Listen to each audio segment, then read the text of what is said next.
G'day guys, welcome to TK's BlackBook for round 4. You can either watch this on the YouTube on a Monday night, so just search Talking League Shorts, or you also get the audio in the normal podcast apps. You can follow us on social media, Talking League Pod, across Facebook, Instagram, and then also TikTok. Jason and Brimson weekly also have some YouTube content, so get around that. Emerging Issues is really good to start the week with that. So it's only about 10 minutes as well. So check out the YouTube channel for that. But today, plenty to talk about, plenty of big names on the 10 that I'm going to be looking at. So it's 10 players in 10 minutes. Players today: Nathan Cleary, Jayden Campbell, Reuben Garrick, Bofer Moore, Brimson, Nicho Hynes, Harry Grant, Katoni Katoga, Reissi Walsh, and the Cameron Munster. Let's get stuck into it. Why don't we start with the chin? Do we bin the chin in round 4? I do think that, I think there's a bit of a strategy for a long time now that you don't kind of trade keepers, but I think the circumstances in this one actually is piling into potentially selling him, because we've got the Knights on the bye. We've got anywhere between 1 to 3 Knights players. We've also got Connor Watson. He's out this week with the HIA. We've got Lockie Hubner. He's suspended. So all of a sudden we've got scope to do it. I think one of the biggest things with why I'm thinking about actually bidding the chin is effectively in past seasons, like I think if you didn't have him or Hines at his best, there was no real alternative captain. But this year we've seen both Payne Haas and Terrell May come out of the block super fast, and I think that will continue. So I think we've got a scope where we don't actually need him as a captain moving forward. And I also think that maybe Jaden Campbell and Niko Hines, not maybe, I think they will outscore him as well. So, I think we've got alternative options that are as good or better than him. And then I think our captains are kind of really well looked after as well. You could probably do a little bit of forward planning there as well, because at this stage with Mitchell Moses missing a big chunk of the season, he's probably going to be New South Wales Origin halfback there as well. So you could go Niko Hines over this Origin period, because I think he's in the calculations for the New South Wales team, given what we've seen over the last couple of years. And then we also got to consider a Penrith the same team. And then I guess the other major one is it only going to be 1 week? Like we probably think it's going to be, but what happens if he gets kind of, other concussion symptoms? Like we don't know this. So it could be a multi-week sit, or maybe 3 weeks, 4 weeks, could only be 1. But we just take that risk going in. And I think that potentially we're going to buy him cheaper, because essentially he comes in at a break even of 100. So on return, if he scores a 50 on return, he loses another 50K, then he's got another big break even. And if you kind of potentially look, we're kind of forward planning here, but we could potentially get him in the low 700s, which will kind of buy him back. So I'm kind of in the fence to sell the chin in round 4. Next guy on our list is someone who's really impressed me, and I took him as a buy option in round 1, is Jayden Campbell. I just think he's given me really big vibes of Nicho Hynes from 2022. We saw it, and that was where the vibes started. But that dual positioning, I think he's got the potential to be the highest scorer in both positions. So he does all the kicking, runs of the team. I think he's got a huge ceiling, and I think he's at a great price. He's also the goal kicker as well. I know he's got his defensive issues when you have a look at there, but like what he's got missed tackles. Well, I guess it's only 2 per game to start the season, which is relatively good for him. Not too bad tackle count, huge kick meters, runs the ball, sets up a lot of plays, right? So I think this break even of 39, I think he'll continue to add cash, and I think he's a great alternative given the dual position away from the chin. Next one, Reuben Garrick. So huge week for him, obviously having a baby, and then he nearly tummed up with kind of 4 tries there in a 97 performance. That's not too bad to start the season with the 55 and 36 to start with. Like realistically, at a price of 648K on break even at 15, they've got a match up against Parramatta this week. And I know that Parramatta were better in that last 20 minutes. Just realistically, I think Brookie Oval Sunday afternoon, it's going to be a really hard watch if you don't have him, because I think he's going to be piling on the score. I think realistically he's a keeper level center. So if you wanted to shore up that position a little bit moving forward, then I don't think you need to, especially if you've got other fires to put out. I don't think, if it doesn't make sense money wise, I wouldn't rip your team apart to chase him. But realistically, they've got some other bookie games still to come, and I do think that 68K, I don't really want to be paying anything above 650 for a Reuben Garrick, and I think he'll continue to make some really good cash, and I think he'll be well into the 700s, and then we'll be looking back and going, Jesus, I should have got him. But obviously, we've only got 2 trades for this week, but still, I do think that he's a buy. Next guy, Beau Fermor. Now, 708K, break even of 37. Look, he's probably a perfect straight swap, especially with that edge forward center tag for Dylan Lucas, right? Premium center duel. He did open the season with back-to-back 60s. Last week was a little bit unusual, though. He had 7 tackle breaks and 1 try there. I guess I don't think he'll be relying on that week to week. I do think that he could easily, average well over 50 each week, because essentially he does get through his work in terms of his defense, and also just his base in general is pretty good. But realistically, I don't think you need to prioritize him for this week, because essentially he's got a break even of 37. So if he kind of averages around, if he scores around 50, where I think he will average, only kind of put on maybe that 13, 15K anyway on the weekly. So I don't think you need to prioritize him for this week. Next one is, and we've got plenty of Titans covered this week. Now, AJ Brimson is the next guy. I know a lot of people kind of hurting from AJ start to the season.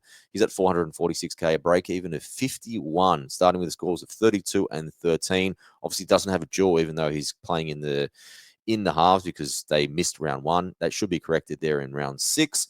Now, huge demerits last week. He had 7 missed tackles, 2 penalties conceded, and realistically, he's had no tries, and literally his try assists are hurting there as well. So none of them. 2022, he played 15 games at 5'8", where he averaged 47. The difference is he had an average of a try every second game, and pretty much a try assist every game. And his kicking was close to that 100-meter mark there as well. So it was kind of accumulating a way more in attack. I think at the moment it's Jaden Campbell's team. I think you can give him a third date, because I think 3 matches is a great average to kind of out. They've got a really good matchup against the Roosters on Friday night as well. I think that's going to be high scoring. He could get plenty of points in that one. Then all of a sudden you regret actually selling him. So I think you got other fires to put out. I would actually play him this week, and then you can reconsider next week. I don't think you're gonna lose too much money in this one as well. So I think maybe hold AJ Brimson on this one. Next guy is someone that I'm seriously considering bringing. It's the King, Nicho Hynes, 791K. He's got a break even of 52. Had that quiet game relatively in Vegas. Played more of as a 5'8". Last couple of weeks, we're seeing him step more into that first receiver role, playing a little bit more like a halfback. Took the goal kicking back from Tricky. General play kicking a hell of a lot more. What I'm really liking is his confidence is up. He's one of those guys similar to a Scott Dream quarter. When their gets up and they get into momentum, they usually have a lot of big scores in a row. Now, the Sharks draw, they've got the Dogs, Raiders, Knights, Manly, Tigers, Eels into Magic Round. So relatively really soft draw there. I think what I really like about Nicholas Hines compared to every other player is he pretty much scores right across the stat sheet. So, and really well across all the stat sheet. Like, he does a fair bit of defense, even though that was down probably over the last couple of weeks because the Sharks dominated the ball. But realistically, I think he'll continue to score and average well over 60. And again, like I mentioned at the top of the show, I think he gives a great alternative to Nathan Cleary. And again, I know it's a little bit early to plan for round 12, but sometimes you have to. And realistically, if I was bringing a good player in and I had Jaden Campbell already, I'd probably think that I want Nicholas Hines as well. So I'm probably going to lock him in. Actually, I am locking him in. So lock him into my team. The next guy who's been really disappointing the start of the year is Harry Grant, 682K, break even of 68. Now, he averages the same as Corey Pakes, to put things in perspective. So, realistically, he's played relatively the entire game in rounds, 1 and 3. They had the bye in round 2. That's probably why I didn't think that you should go after him. But realistically, his running game's just been off. Like last week against the Panthers, we had him at how many run meters there? 6 run meters. And he had 12 demerits from all the missed tackles that he had. It's one of those things, if you're holding right now, you're just riding the wave, and you got to ride the wave because you just have to. I think he's going to turn the corner eventually. You don't want to waste a trade getting him out of there. I think the ones that don't have him, we're going to get him really cheap. I think he's going to be in the low 600s in the coming weeks. So, or maybe probably not low, 630, 640. I think that is where he's going to bottom out there at. But it's going to be interesting. It's going to be timing again, because then he's going to go to Origin. And we've got these cheap hookers that are doing really well in the likes of Tommy Starling, Mamazoulis, etc., etc. So he's not a sell, but essentially I think he's just a watch, because essentially if you're holding out, or just waiting for a good purchase price. Next guy's going to be probably one of the more popular ones this week, especially in the cashy land. Katoni Katoga. Now, edge back row from Parramatta, 279K, break even at 5. Now, he had a pretty massive preseason from all reports, had a pretty good trial that first one. He's a dual center edge, which we always love because you can always park him in there. We've got a stack of centers. So, again, I wouldn't prioritize him, but nice little cashy. Job security, probably poor given how badly Parramatta have been playing. He's also got Maddo and Kelmer waiting in the wings there. Now, stats on the weekend, not too bad. Most of them was in defence. He did have a couple of good moments in attack where he broke a couple of tackles and also off. But I guess he's got that in his artillery. If we can see it a little bit more kind of possession going towards the Eels, I'll be way more kind of confident if Mitchell Moses was around. This guy could get punted on the weekly. So it's one of those trades that you go into. Price looks good. I guess the base is not too bad. You could probably give him one more week, considering that he's got a break even of 5. You're probably paying maybe early 300Ks for him next week. But I guess you probably see him again against Manly, who's got a pretty cracker attacking lineup. So they might carve him up considering he's a winger. But for the time being, he's a buy, probably not a premium buy, and just be careful with the risk that you have there. Next guy on the list is probably more a wish list, and we got Reissi Walsh, 570K break even of 73. What I don't like about Reece at the moment in these 3 games, huge amount of errors. He's got that -1 game against the Raiders, and realistically, he's got only 1 try assist and only 1 try in these 3 games, and they've been torching a couple of these teams, right? So I guess they do have a new spine, which I guess maybe he's just struggling to adapt to. Kicking a lot more than generally, considering that we've got both Reynolds and Hunt out there with him. But I think we're going to see him in the low 500s. He's got a break even of 73 this week. 2 things that I'm looking for before I'd actually want to buy him is, one, I think he needs a 50-plus game before I actually want to buy him. And 5 of their next 6 games is at Suncorp Stadium, which I think will obviously help him quite a bit. So stick him in the black book. He's just a watch for the time being. Last guy on the list, and again, it's an alternative to Chen. It's Cameron Munster at 589K. Break even of 49. Does look healthy. Had a hell of a lot of demerits. He had 17 against Penrith last week. So I think he can definitely clean that up. I think with Hughes out 3 to 4 weeks, I think he will definitely step up. Now, Meaney's out as well, and Paps is really struggling. So depending on if Paps plays as well, he could easily be goal kicking there as well, which obviously makes him a lot more valuable too. Yeah, I do think that over this little period of month that he could average around that 60 mark.